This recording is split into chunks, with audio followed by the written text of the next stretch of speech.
I've seen the good people turn their heads each day, so satisfied I'm on my way.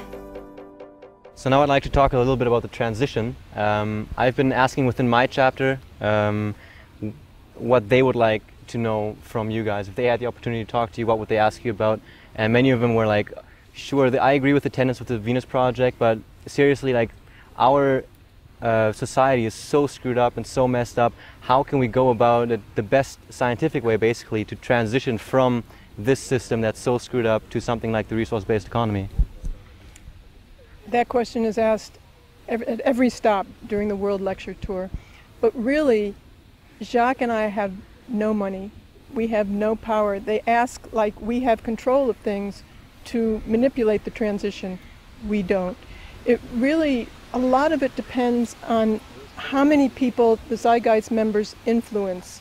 That's our safety. If enough people know about this direction and understand it and can carry it out, even if something happens to me or Jacques or PJ, if people don't understand this direction, it won't manifest. And the more that it's not manifested, the more problems we'll have. You know, if it turns out into somebody else's interpretation of what they think it is, rather than using scientific scales of performance to deal with our social problems. You know, look at what the problems are, look at the causes of the problems, and devise something that eliminates and surpasses those problems.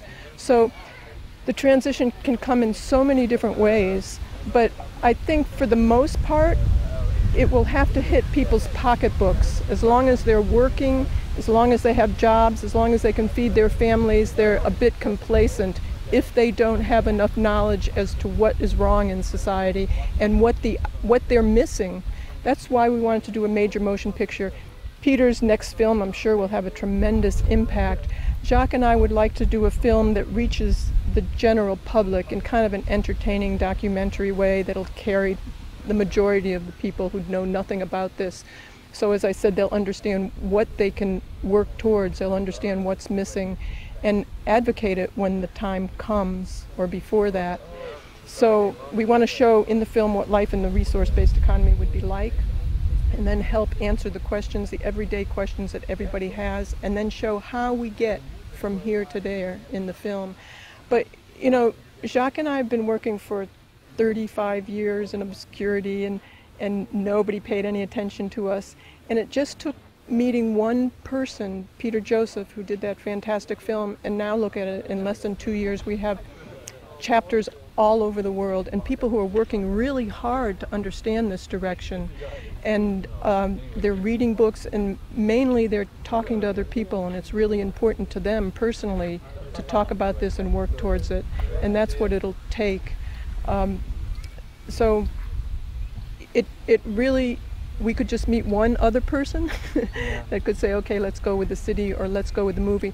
And it looks like it's getting closer and closer. I don't want to talk about it because it hasn't happened yet, but we're encouraged with some potentials that we've come across during this tour.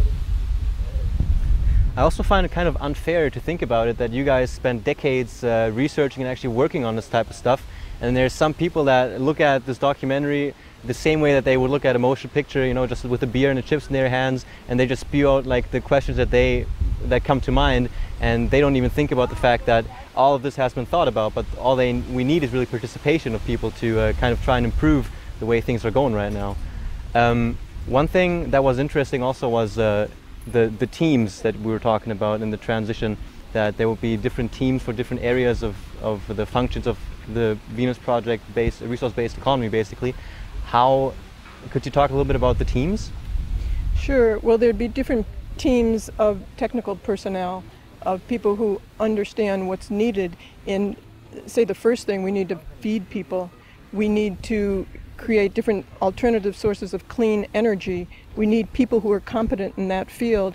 But the very first thing that has to be done, aside from making sure people are housed and clothed and fed, and they have energy to live with, you know, clean sources of energy, we need a survey of the Earth's carrying capacity. We don't want to build just arbitrarily. It's not Jacques making decisions and telling people what to do.